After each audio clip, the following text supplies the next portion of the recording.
Welcome to Coming Clean, the podcast dedicated to common sense environmental dialogue, environmental optimism, and real environmental solutions. This show is proudly powered by Ørsted.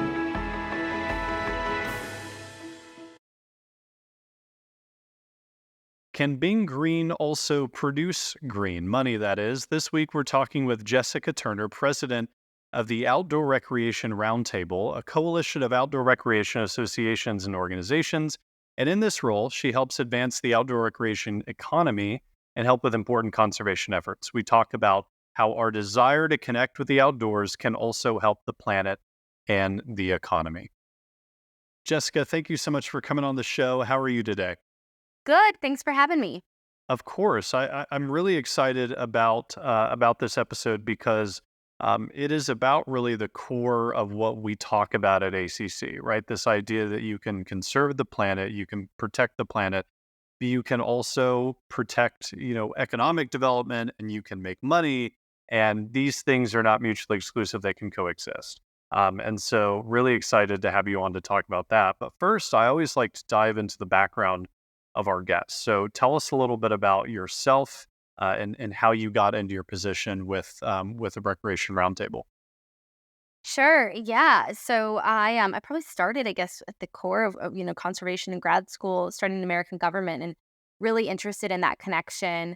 But my first day on the job with the Bureau of Land Management, I was looking at energy development on BLM lands, and it was a STEP, an internship. Basically, it was actually President Obama's first day in office, and as we all know now, there's not really political appointees in these places the first couple days, and so there was really no one in the secretary's wing. I was this young person without a computer. I started making lists for them. They just need help with a few things, and it actually turned into 4 years working for the secretary on all things public lands, which included the BP oil spill, which included America's Great Outdoors, which included wild horses and burros, and everything you can imagine. So it was an awesome place to get my start on what the Department of Interior and what our public lands and waters really do, what they're responsible for. It is so incredible that we have these public lands, and it is also so complicated.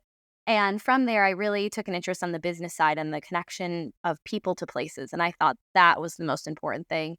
And was lucky enough to get a start starting a lobby shop for the Outdoor Industry Association, which represented 1,200 gear, apparel, and equipment manufacturers like Patagonia and REI and Orvis. And from there, was appointed as the first president of the Outdoor Recreation Roundtable just about 5 years ago. And that has been just another tremendous kind of learning curve on all things connected to business and conservation and kind of the future of how we're going to get people outside. So when did the interest in government and sort of that government relations, government work, when did that start before you got to the bureau? Oh yeah.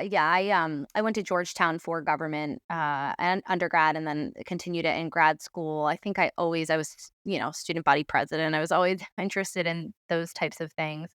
And mostly, on the elected side, I think I always saw myself as someone who would run for office. And then once I got to see what that looked like up close and personal, I will never do that. Yeah. And now I know, I think, how to get the wheels in motion from the private sector side, and how important all those things are. I've seen it from government, obviously. I actually interned on the Hill for congressmen. So from the Hill side, from the agency side, I've seen it from the nonprofit perspective, and now from the business perspective. And it takes all of those different facets, to really make the wheels turn. And I've been lucky to see, how each of those levers can really be pulled for good.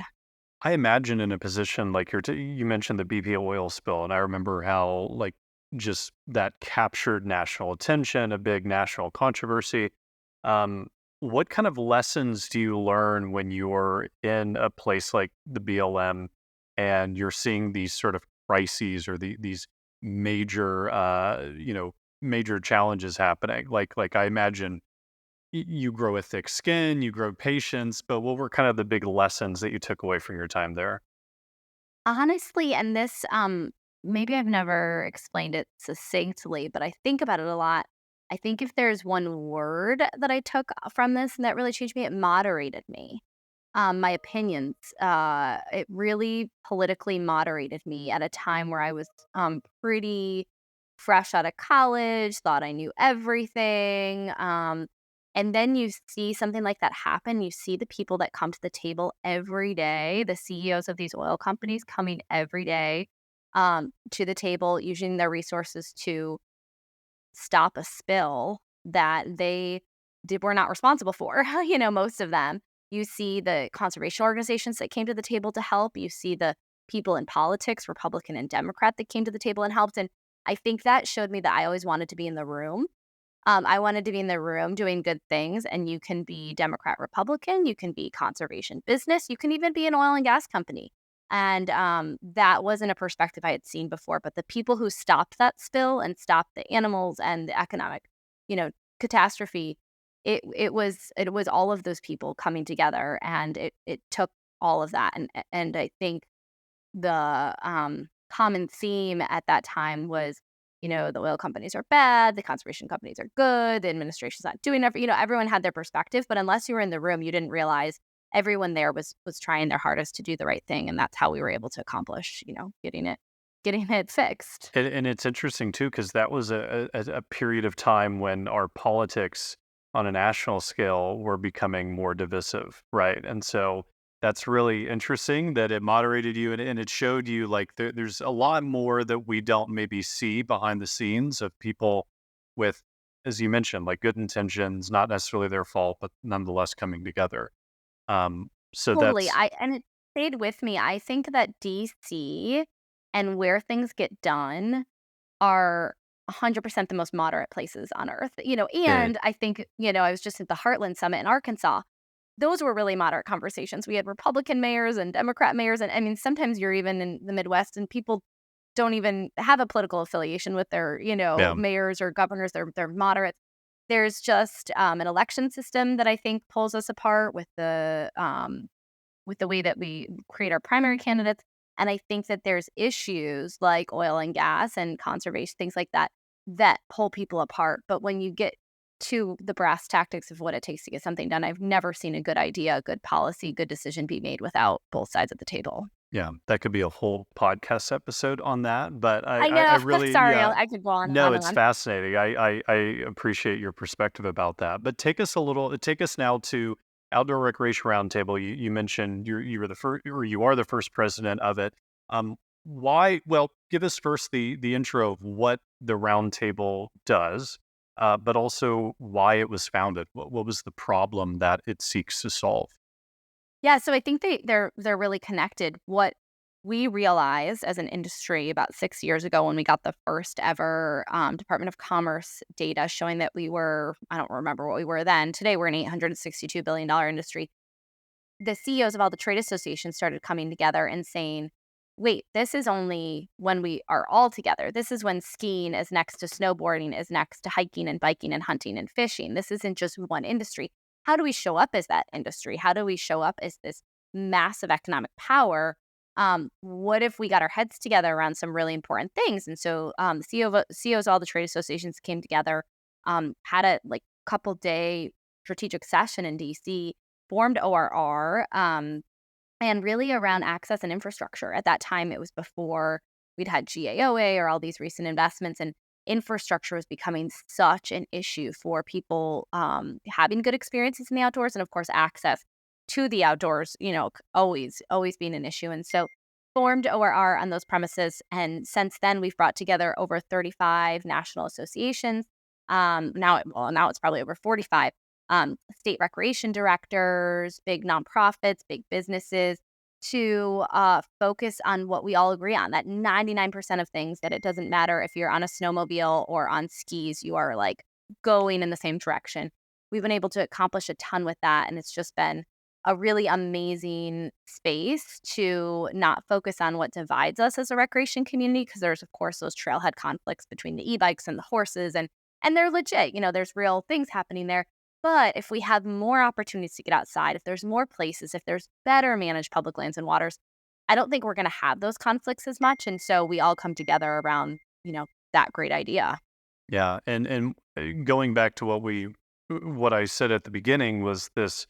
for some people what seems like a conflict, right? We have industry, and I'm not saying that this is, my view, but it is a view that I've seen that outdoor recreation can exploit our natural spaces. It can take, it can derive a profit at the expense of our outdoor spaces.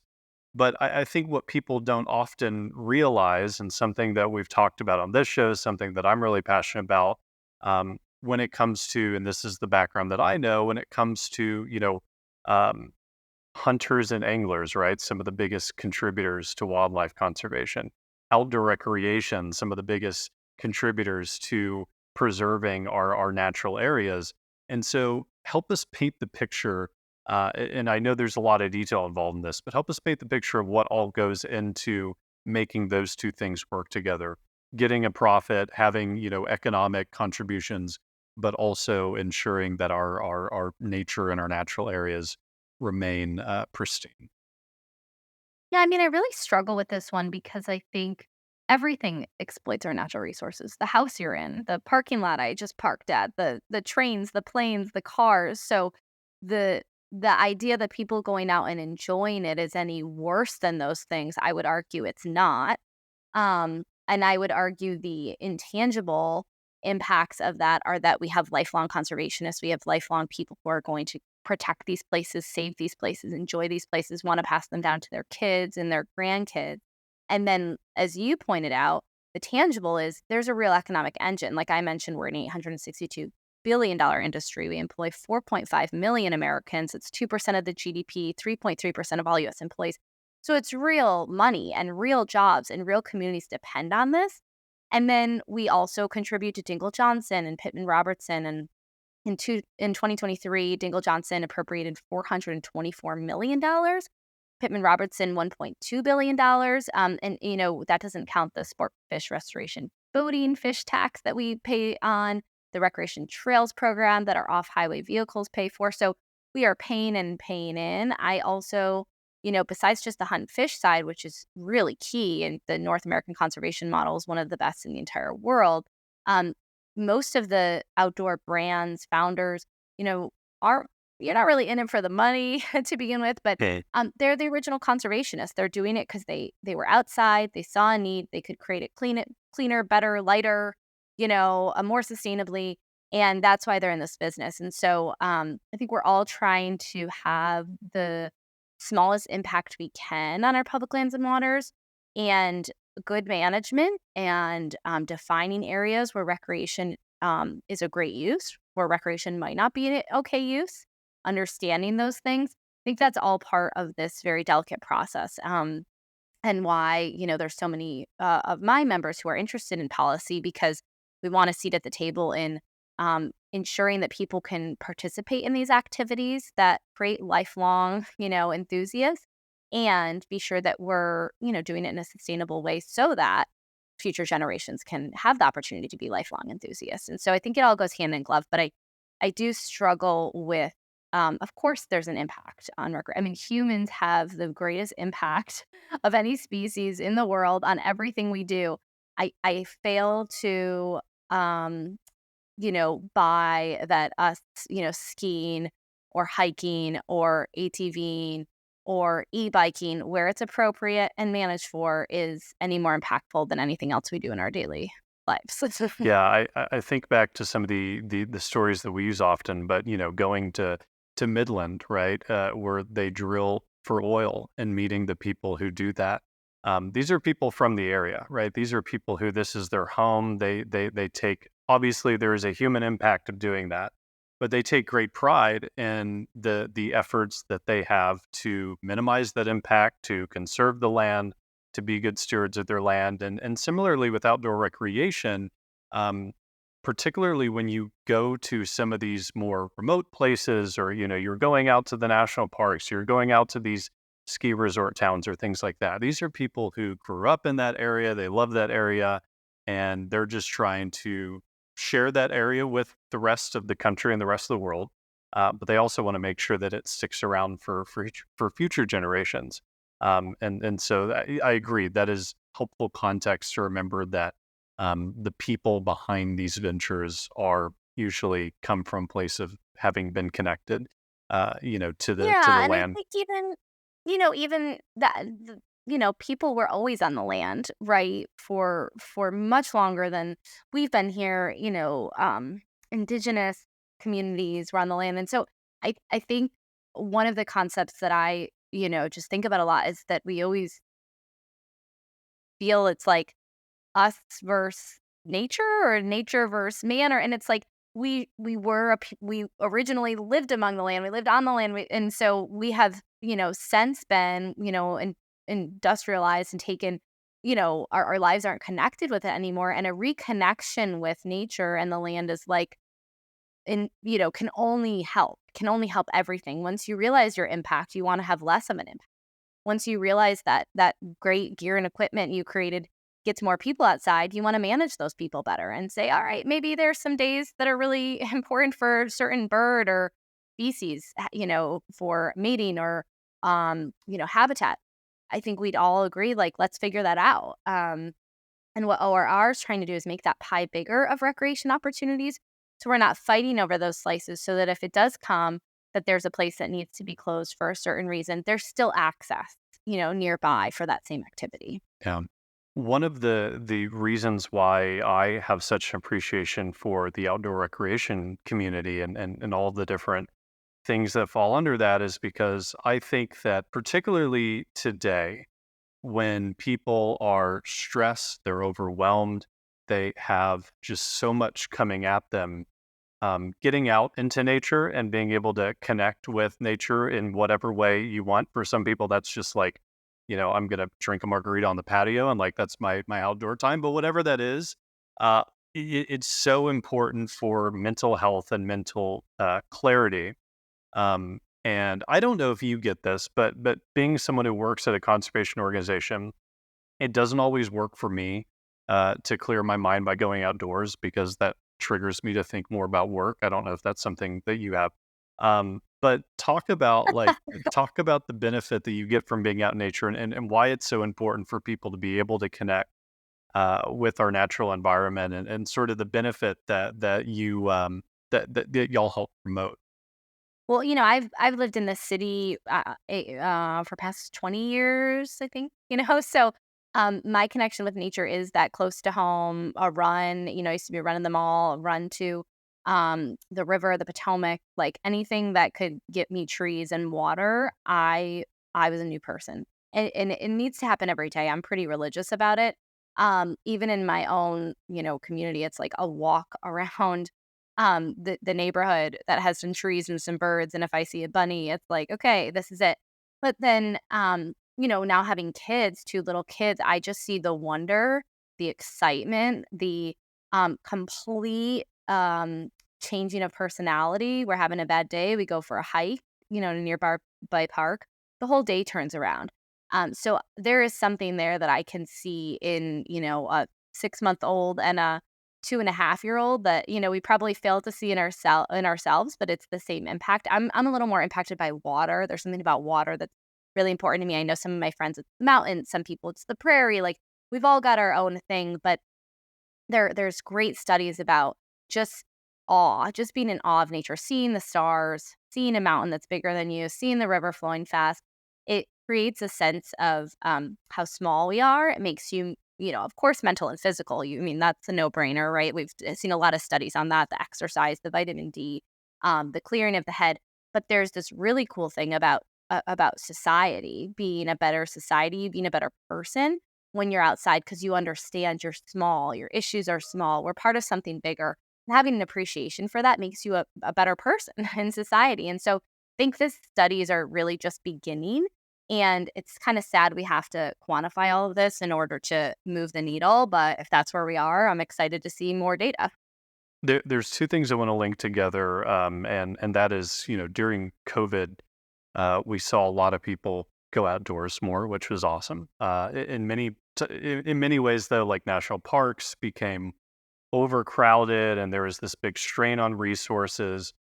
We did have passage, and you mentioned it earlier, of the Great American Outdoors Act, one of the biggest conservation legislation in our lifetime. So I have two questions. The first is from an industry perspective. Um, I think we pretty much know what we saw during COVID. Again, there was an uptick in outdoor recreation and people that was a way for them to have any sort of recreation. What has it been like now that we're a few years removed from it? That's the first question. And then the second question is just about Great American Outdoors Act. Why was that an important initiative for you and the organizations that you represent? Yeah, I can start with the second question. I think it was the biggest investment in a generation. It was something we'd been working on a long time to get LWCF through the finish line. And I think I started by saying ORR was really founded around infrastructure being an issue. And this was an infrastructure bill. So this was really something we pushed from our inception on. And so cool. I think we were only 2.5 years old when this passed, or 2 years. So, like, we were able to be a part of this conversation in 2 years since formation and really shape it. My personal goal for our industry that we were able to be successful in was to ensure that it wasn't just the Park Service that got the funding.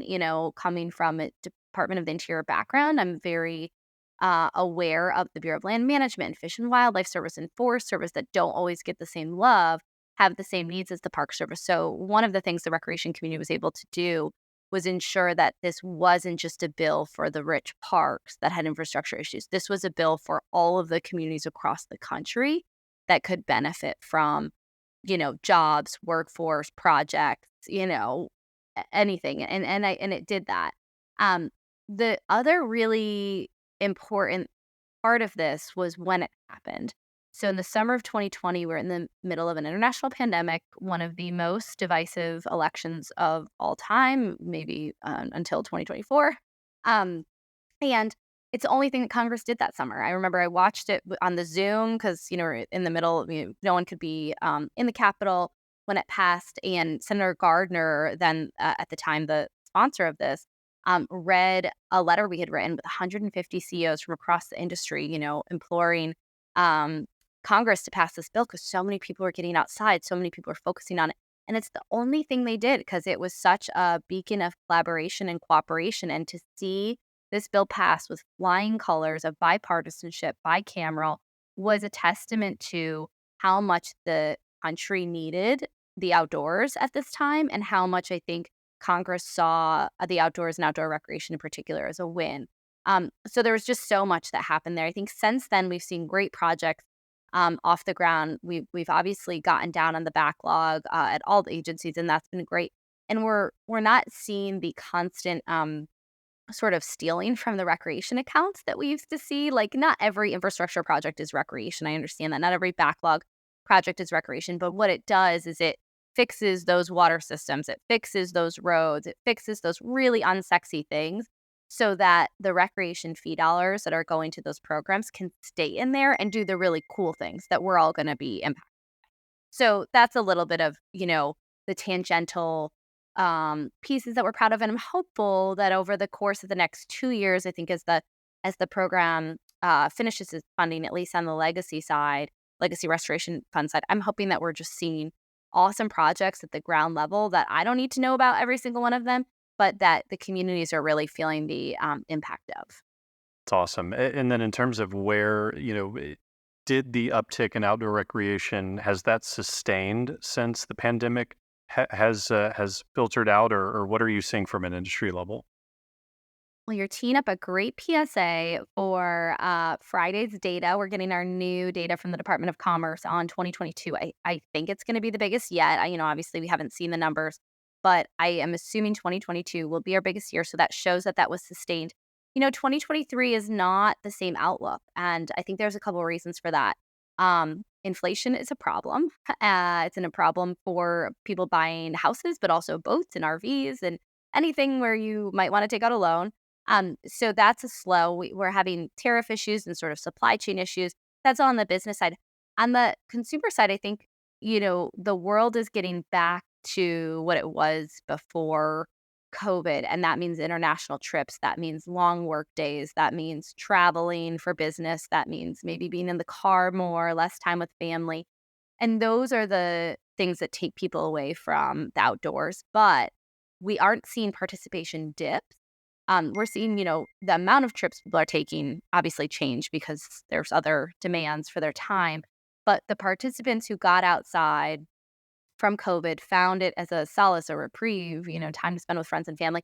They're still doing that. And the coolest part is a lot of them decided that they're not just going to do it on the weekends. They're going to embed it in their daily life and they're going to move to communities. They're going to move themselves, their families, or their businesses to communities where they have access every day. And that is this dramatic shift in where people are living. When you see the exodus from San Francisco and New York City, look where they're going. They're going to Salt Lake. They're going to Bentonville, Arkansas, they're going to West Virginia. And a cool study from Utah just showed they surveyed tech companies. All these tech companies are moving to Utah. And they said, what's the number one reason why you're moving? 85% of the tech companies that have just moved to Utah in the past 2 years said it's because of the access to the outdoors. It's recreation. Wow. That's over family values in a state like Utah. So you're seeing like, wow, this is bigger than maybe just, participation. We're buying our equipment. We got our fishing license. That stuff's really important. And we hope that that continues. But it's how people are orienting their lives has fundamentally changed. And I think we're going to continue to see the benefits of that for years to come. Yeah, I don't live in Salt Lake. I'd love to, but I did just move from the DFW area, which is, it's nice, but it's flat and it's concrete and there's that sort of stuff, down to New Braunfels here in Texas, which is a river town. There's great, fly fishing in the winter and tubing in the summer and all sorts of water sports and hiking and all that. So I get that. I've seen friends moving for similar reasons to other places as well. So, well, good. We'll look for those numbers at the end of the week, but that's really, encouraging as well, is that people are embedding it more into their lifestyle. I want to just wrap up here, and again, really appreciate your time, but I want to wrap up with some of our rapid fire questions, and then we can finish there. The first thing I'd love to know is just what's the most fulfilling part of your job and the day to day of it. Oh, wow. Well, I love my team. I think they're phenomenal people. I learn from them every day. So shout out to Chris, Ben, and Ambreen, and really all the teams of the associations that I work with. Everyone is smarter than me, and that is a great place to be. Um, I think the other most fulfilling part is just surprising people. I love getting two people in a room that don't think they have a lot to work on together, whether it's politicians or conservation orgs or my business members, and showing them that there is a ton of work to do. And if my legacy is just that I convened two great minds to do something awesome, like that is a happy day for me. Awesome. And you mentioned the water is where you kind of, get that excitement from the outdoors. What is your favorite national park or some other, place in nature that you if you had your choice anywhere that you'd be going to? You know, I'll give a shout out. My favorite national park is Glacier. That's pretty like, okay, Nice. not a surprise. But I love the water there. It's super green and really Yeah. special from the glacial runoff. So that does have a water connection. I grew up in the Adirondacks, so huge shout out to the state park systems across the country, which I Hmm. actually think rival our national parks and need more love. And my favorite place locally is just my local park. It's called Lake Roland Park, and it's got a lake, so that's my a good run. But I can run there from my house and in a mile from my house in the city. And we just moved out to Baltimore. I am at this amazing trail system with lakes and found mountain biking and just a lot of great stuff, kayaking.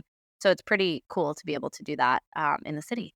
That's awesome. And then I always like to ask about book recommendations. It can be a classic that you read and recommend. It could be something new and interesting. But if you had one book recommendation you'd give to our audience, what would that be? Well, I'm gonna do 3 Sure. Yeah, go for it. because I don't get a lot of time to read. I'm a crazy avid reader of news and papers and journal articles. I spend hours and hours doing that. But I was just had a baby and I got to meet the author last week in Bentonville of the only book that I read when I was pregnant, Expecting Better, Emily Oster, and I got to meet her and she talked about parenting and what businesses need to do to help parents, specifically women, and especially with the workforce, bringing women back. And I'm just obsessed with her. So Emily Oster, it's all data driven. It's like all you need to know. And then the back end of that is the one I'm reading now, which is called The Whole Brain Child, which is about raising healthy kids mentally, like what you do. But I think it's really important for people to understand how their brains work. I never knew any of this about my brain, and it Yeah. makes so much sense. And then my future book, the power of canes. I was with some tribal leaders out on BLM lands in New Mexico 2 weeks ago, and they were explaining the pueblos and the history of the pueblo communities, and the landscapes. I mean, everything's intertwined. And they said the power of canes explains it all. So that is on my list, right? Very good. Um, do you have any parting words? Any kind of final message that you want to give our audience before we wrap up? No, I just hope that we can find the outdoor activities that we have passion behind and bring that passion to advocating for those places to be protected, obviously, but also that those activities can continue to happen there and happen sustainably. And I think the more we have people getting outside, whatever that looks like for them, the better we're off we're going to be as I think as a nation and people. And so it's all good things, hopefully. And just appreciate you guys covering this topic and all you do. Obviously, it's a great organization. So I hope everyone out there is supporting you as well. Of course. Jessica Turner from the Outdoor Recreation Roundtable, thank you for your time. Thank you. And before we jump, the Coming Clean podcast is grateful to be powered by Ørsted, a wonderful company strengthening America's energy security with reliable and domestic clean energy. Through its integrated renewable energy solutions, Ørsted is creating American jobs, investing in American communities, and driving American innovation, all while preserving our country's natural habitats. A clean energy future truly connects us all, and Ørsted is helping lead the charge. To learn more, visit us.orsted.com.